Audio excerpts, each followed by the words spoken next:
But what Obatala did next is what lifts the tale beyond myth. Because it is not failure that defines us, it's how we choose to rise from it. But this is where the story takes a turn.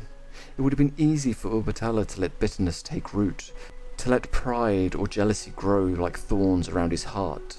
Instead, he did something profoundly human and profoundly divine. He owned his mistake. Humbled, Obatala returned to Olodumare and confessed what had happened. He asked for forgiveness, not only for failing in his duty, but for allowing palm wine to cloud his mind. And in that moment, a new path opened for him. Olodumare did not cast him out. He did not strip Obatala of his divine nature.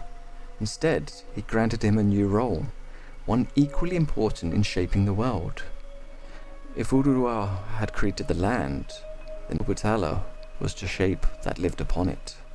He would become the sculptor of humanity. Given sacred clay and divine breath, Obatala descended Ilé-Ifẹ. There, beneath the great palm tree, he began to mold figures from the earth. Arms, legs, faces, torso, each one unique, each shaped with care. And when his work was complete, Olodumare breathed life into them, granting them spirit, will, and destiny. Thus, the first humans were born, not as perfect beings, but as reflection of both divine potential and imperfection. Now the Yoruba tell us that while crafting these early humans, Obatala's hands sometimes trembled. Perhaps the memory of the palm wine lingered, or perhaps it was simply the weight of the task. And from those trembling hands came people who were different, those with physical development disabilities. But rather than being cast aside, they were honoured. For Obatala, these children were his most special creation. He became their protector, their divine patron.